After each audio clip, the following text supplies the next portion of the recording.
My name is Sean Cunningham. I'd like to talk about the Royal Rumble. As we begin 2016, it is that time that officially WWE kicks off its road to WrestleMania, as it were, with the Royal Rumble match. This is basically considered the second largest pay-per-view in terms of importance for the entire year because it sets up the biggest show of the entire year. The Royal Rumble actually started not as a pay-per-view, but as a USA Network special in the United States in 1988. It was used as an over-the-air cable show to counter NWA's Bunkhouse Stampede that was happening the same night in Uniondale, Long Island, New York, on pay-per-view and was aired at exactly the same time. This was at the height of the NWA WWF war at the time, where both companies were offering counter-programming on the same night, and this happened for 3 straight major events. This was the second of those. The first Royal Rumble only had 20 participants, and it was won famously by Hacksaw Jim Duggan, who eliminated the one-man gang. And it was literally treated, like I said, as a standalone, separate entity. It didn't really follow any storylines that were going on the television. It didn't do anything to follow any of the weekly television. It was its own entity. To the point where, even though the event itself was held in Hamilton, Ontario, Canada, the event was never shown at any point on Canadian TV until WWE 24/7 showed it many, many years later. In 1989, it became its own pay-per-view event, being held in Houston, Texas. And this event had all of the major stars in that first 30-man Royal Rumble match.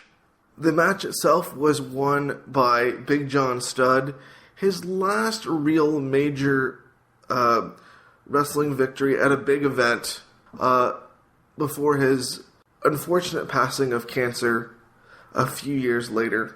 This was kind of looked at as a tribute to him, as kind of a, hey, you've been a star for a long time, and we're going to give you this little send-off as you were a very talented guy and a big star during the rise of the WWF in the mid-80s.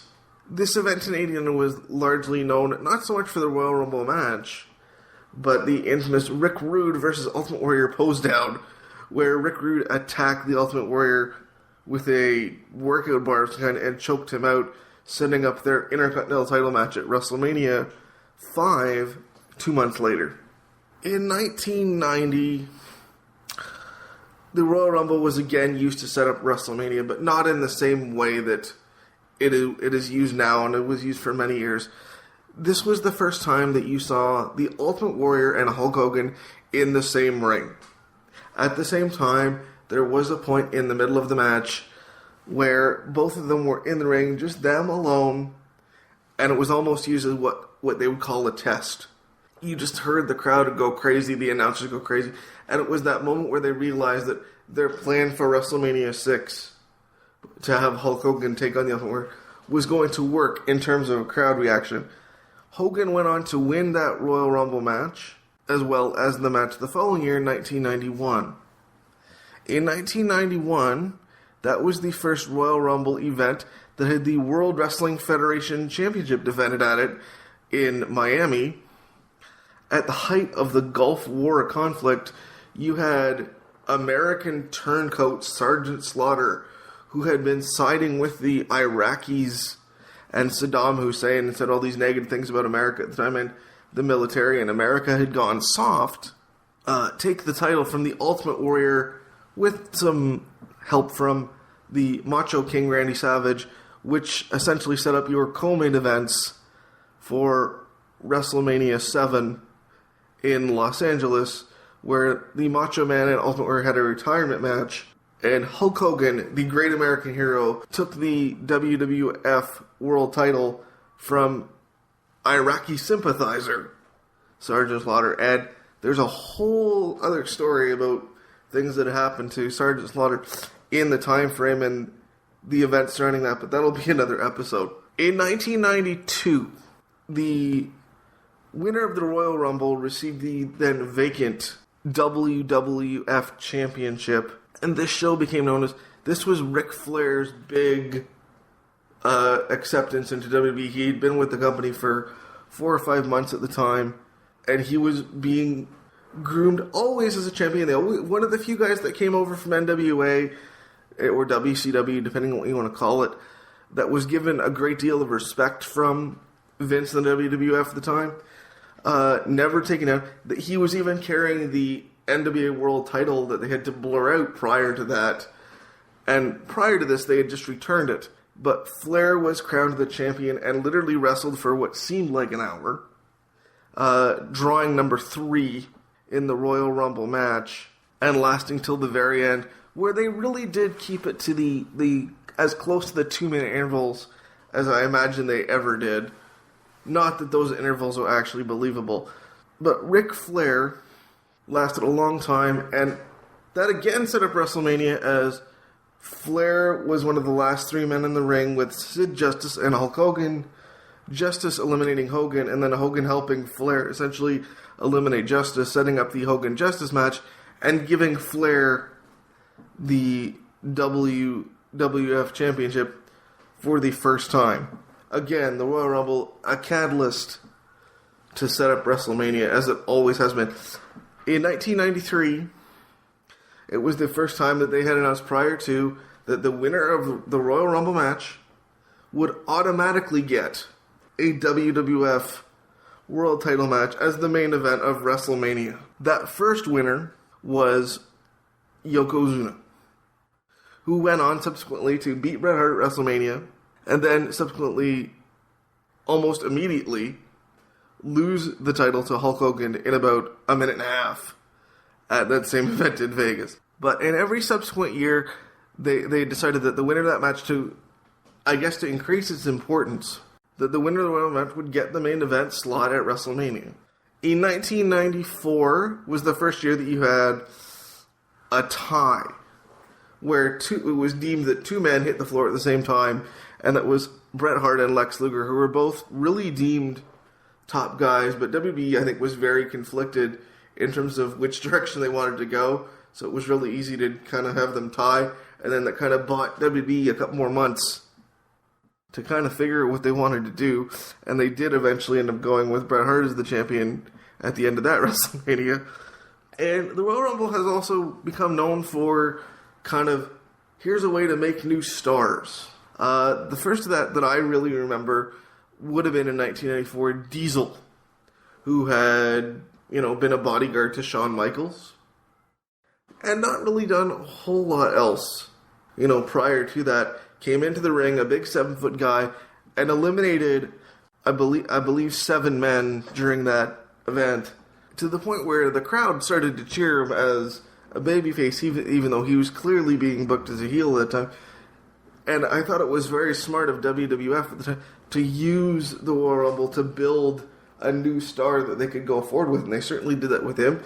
And they've done it with subsequent other wrestlers at the time too, building other records and building time frames.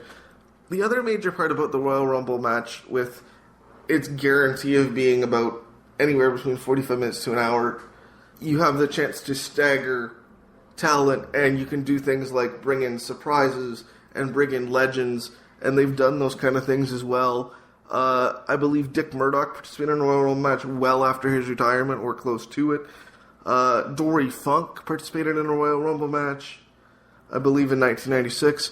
They would do things where when WB had developmental territories, or when they had partnerships with other wrestling companies like USWA, that company would have a tournament, and then the winner of the tournament would get to go get a spot in the big Royal Rumble match. And I believe Doug Gilbert made an appearance one year.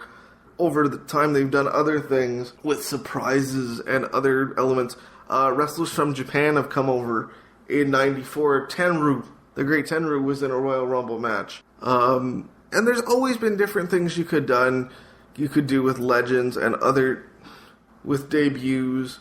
Near the tail end of the Monday Night War in 2001, Haku, who had been wrestling in WCW as Ming, and was even the WCW Hardcore Champion at the time, was working without a contract, and WWF swooped in at the time and gave him a contract and debuted him at the Royal Rumble, and nobody knew about it. WCW didn't seem to know about it, and WB just kind of would come in and snatch him away, just to kind of that one last little, I guess, talent stealing jab before WCW closed its doors in 2001. But I guess to return to the timeline a little bit, they've always made your main event star out of that match Stone Cold Steve Austin, the King of the Ring. That was the Stone Cold character, and Austin 316 and everything. The real, to me, build for the Stone Cold Steve character was the Royal Rumble in 1997, where he won the Royal Rumble match even though he had been eliminated, and he was in there from the number 5 position and made it all the way into the end and kind of was eliminated, but the referees didn't see it, and then he came in and won the match anyway. And of course there was more to that storyline that I'm sure we could discuss it on another episode as well. But that to me was the ascension of Stone Cold Steve Austin. He won again in 1998 when he was clearly the top guy in the main event, even to the point where when he came out for his spot in 1998, everybody in the ring, and there must have been about 10 or 12 wrestlers in the ring at the time, literally stopped and waited for him, and he attacked everybody from behind and started dumping everybody out. We could talk about the fact that the owner and chairman of the WWF has won a Royal Rumble match from number 2. Vince McMahon, the infamous Vince McMahon versus Stone Cold feud, carried almost the entire match in 1999 to the point where Vince had put an old school bounty on Austin, but Austin was number 1 and Vince was number 2, and they brawled all over the building, and Vince won because The Rock, who was the WWF champion at the time, and helped Vince, I guess, eliminate Stone Cold. So they've always done things, I guess, to, build the next star. Shawn Michaels came back from a concussion in 1996 to win the Royal Rumble and go to WrestleMania and be the big star at that point. So they've always done those kind of things. And with, I think, a few exceptions, maybe one being WrestleMania 27 in Atlanta, where Alberto Del Rio won the 2011 Royal Rumble, the largest one they'd ever had, 40 men, and you won. You think you'd get a main event slot, a really big push. No, he and Edge for the world title at the time opened that WrestleMania. So, as awesome as it is that he won a 40-man Royal Rumble, he didn't really get his spot so much after that point. And the Royal Rumble's always been an interesting thing with this, like I said before, with the staggered starts and the guys coming at different points and the surprises, and even announcers getting involved, as Michael Cole has appeared in Royal Rumbles. Jerry Lawler, who is a former wrestler, so that's okay, has appeared in a Royal Rumble multiple times, not to last very long. JBL, once he's retired and become an announcer, appeared in the Royal Rumble in 2011, where Roman Reigns holds the record for eliminations with 12 in one match. JBL was one of those. The Royal Rumble is always a fun show. They do lots of neat things with the match itself. The match itself is really the star of the show. And as we go forward to 2016, this weekend they will be back in Orlando. This match is being billed as one versus all for the WWE World Heavyweight Championship. Now, the difference between this Royal Rumble and the 1992 shows, the title is not vacant. Roman Reigns, going into the show, is the champion. And 29 opponents get the chance to eliminate Roman Reigns and be the last man to win left in the ring to win the WWE title. And I'm not really sure what they want to do, but Roman is clearly a star, but we'll see what happens this Sunday. There could be surprises. There could be people coming in from other wrestling companies that we haven't seen. It's one of the neat things they like to do. Like I said, you never know. They've had women in the Royal Rumble before, so I don't imagine they want to go that direction, but you never know. And who could we see that we haven't seen before? Or haven't seen in a long time? You never know. I'm Sean Cunningham.